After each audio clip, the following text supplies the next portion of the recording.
एक समय की बात है। एक जतनपुर नाम के गांव में बागेश्वर नाम का गरीब किसान रहता था।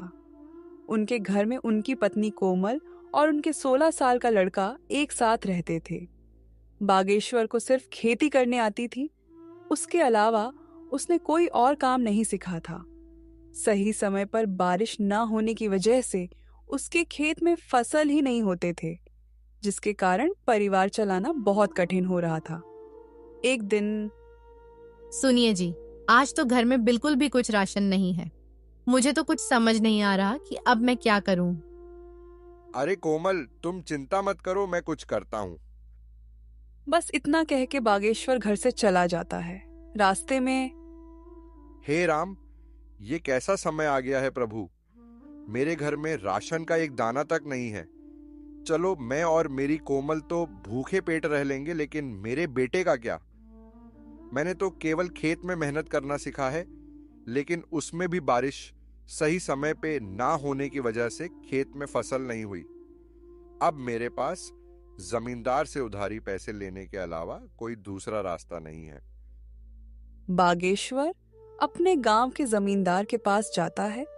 जमींदार हीरालाल बहुत शातिर और चालाक किस्म का इंसान है, जो हमेशा हर किसी को बेईमानी से लूटने के बारे में सोचता रहता है। अरे आवा आवा बाघेश्वर भैया, और बताओ कैसे आना हुआ है। क्या बताऊं जमींदार जी, बहुत खराब समय से गुजर रहा हूं। देखिए ना, अब बारिश समय से ना होने पर खेत की सारी फसलें बर्बाद हो चुकी हैं। घर में अनाज का एक दाना भी नहीं है, इसलिए आपसे कुछ पैसे उधार लेने आया हूं। अरे हाँ हाँ भैया, बोलो कितने रुपए चाहिए आपको। ऐसे समय में हम नहीं मदद करेंगे तो और कौन करेगा। बोलो बोलो, कितने दे दूं। आपका बहुत बहुत धन्यवाद जमींदार जी, लेकिन मैं ज्यादा पैसा उधार नहीं लेना चाहता, इसलिए आप ऐसा करें कि 1,500 रुपये दे दीजिए। अरे भैया, ये कैसन बात कर रहे हो। भला 10 से 12 हजार रुपए तो लो। क्या पता आगे चल के कब बरसात होगी और कब समय बदले। जमींदार मन में सोचने लगता है। अरे ससुरा, तुम लोग इतना कम कम पैसा लोगे तो मैं कैसे कमाऊंगा। ज्यादा लोगे तभी है ना, हमें ज्यादा ब्याज मिलेगा। यहाँ बागेश्वर भी सोचने लगा। आखिर अब मैं क्या करूं। वैसे ये कह तो ठीक ही रहे हैं, पता नहीं कब भगवान की हम जैसों पर दया होगी। एक काम करता हूं, 10,000 ले लेता हूं। अच्छा ठीक है, तो जमींदार भाई 10,000 पे कितना तक ब्याज लेंगे आप। देखो बाघेश्वर भैया, 10,000 के 10% प्रति महीना। लेकिन आप तो अपने ही आदमी हैं, आपस में क्या धंधा करें। चलो आप 8% दे देना। हे भगवान, 8% प्रति महीना तो हमारे लिए बहुत ही ज्यादा ब्याज है। ले तो लेंगे, लेकिन चुकाएंगे कैसे। अगर नहीं लूंगा तो मेरा बेटा नकुल भूखा ही रहेगा। चलो ले ही लेता हूं। अगर भगवान की यही मर्जी है तो यही सही। अरे बाघेश्वर भैया, क्या हुआ, क्या सोच रहे हैं। ब्याज के बारे में तो नहीं सोच रहे हैं। हाँ जमींदार भाई, इतना ब्याज कैसे। अरे कोनो चिंता की बात नहीं है। देखिए आप तो अपने हैं, आराम से चुकाइएगा। कहिए क्या कहते हैं। अच्छा ठीक है, दे दीजिए। बागेश्वर उस जमींदार से 10,000 रुपए उधार लेके चला जाता है। चलो अब जल्दी जल्दी बाजार से राशन और नकुल के लिए कुछ खाने को ले लेता हूं। आज मेरा बेटा तो खुश हो जाएगा। बागेश्वर जल्दी जल्दी बाजार से सामान लेके घर के लिए वापस हो जाता है। घर पहुंचते ही कोमल बागेश्वर के हाथ में सामान देखकर खुश हो जाती है और कहती है, अजी, ये सामान पैसे कहाँ से मिले जी। देखो कोमल, मुझे पता है तुम मुझ पर गुस्सा करोगी, लेकिन मेरे पास और कोई चारा भी नहीं था। मैं समझ गई जी, आपने किसी से उधारी पैसे लिए होंगे। पर कोई बात नहीं, मैं भी वही सोच रही थी। लेकिन ऐसे समय में गांव में किसी के पास देने के लिए पैसे नहीं हैं। तो क्या आप जमींदार से उधारी पैसे लेके आए हो? हाँ कोमल, लेकिन तुम चिंता मत करना, भगवान के घर देर है अंधेर नहीं। अभी इस वक्त मेरे बेटे से बढ़ के और कुछ नहीं है। हाँ, आप कह तो सही रहे हो, लेकिन वह जमींदार बहुत चालाक और बेईमान है। वह बहुत ज्यादा ब्याज लेता है और समय पे पैसे ना देने पर खेत या घर छीन लेता है। आपने कितने रुपए उधार लिए? मैंने तो 1,500 ही मांगे थे, पर उसने कम से कम 10,000 या उससे ऊपर लेने बोला, इसलिए मैंने 10,000 ले लिए। सुनो ना कोमल, अब मेरे बेटे के आने का टाइम हो गया है। मैंने ये कुछ सामान लाया है, जाओ सबके लिए कुछ अच्छा सा बना दो। जी, आज तो मेरा बेटा खुश हो जाएगा। इतना कह के कोमल रसोई में चली जाती है। कोमल ने बहुत ही स्वादिष्ट खाना बनाई।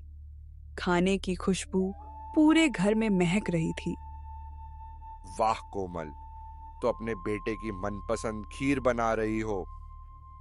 दोपहर में नकुल घर आ जाता है। अपना पसंदीदा खाना देखकर वो बहुत खुश हो जाता है। बड़े दिनों बाद बागेश्वर के परिवार में आज सभी के चेहरे पर खुशी थी। माँ, खाना तो बहुत बहुत ज्यादा स्वादिष्ट था। आज तो सच में माँ, मजा आ गया। अच्छा पापा, मेरे दोस्त सोमनाथ ने आज मुझे बुलाया है।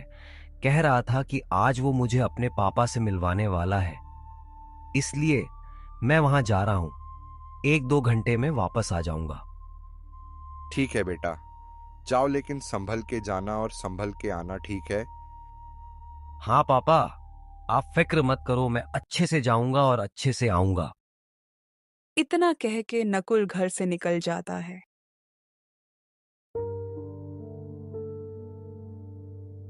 भगवान, मैं जानता हूं कि हमारे खेत में थोड़ा भी फसल नहीं हुआ है और मेरे पिताजी सिर्फ मेरे लिए पैसों का इंतजाम किए हैं।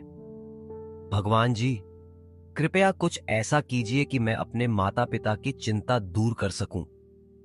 नकुल भगवान से प्रार्थना करते हुए अपने दोस्त सोमनाथ के घर पहुंचा। दरवाजे पर उसका दोस्त उसका इंतजार कर रहा था। अरे नकुल, तू आ गया। आजा, अंदर आजा। चल, मेरे पिताजी तुझसे मिलने के लिए कब से इंतजार कर रहे हैं। सोमनाथ, पर तेरे पिताजी मुझसे क्यों मिलना चाहते हैं? वो तू पिताजी से ही पूछ लेना। सोमनाथ का घर काफी बड़ा और सुंदर था। उसके घर में उसके माता और पिताजी रहते थे।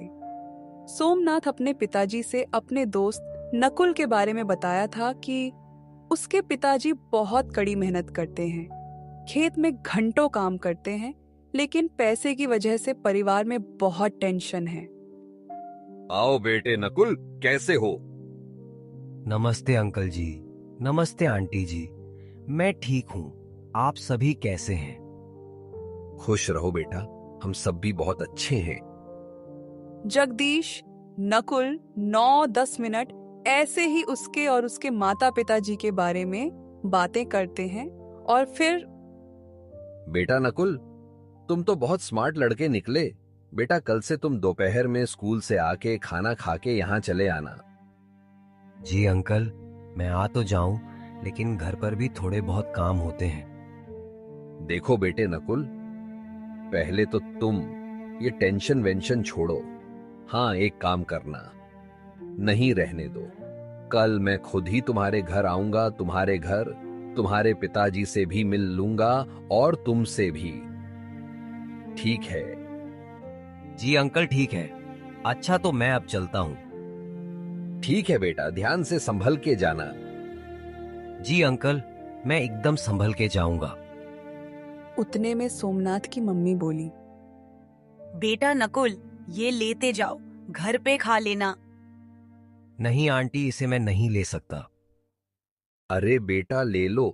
देखो तुम्हारी ममता आंटी ने कितने प्यार से दिया है। नकुल वह थैली ले लेता है, पर उसे समझ नहीं आता कि सोमनाथ के पिताजी उसके पिताजी से क्यों मिलना चाहते हैं। जगदीश अंकल तो बहुत अच्छे हैं, उन्होंने मुझसे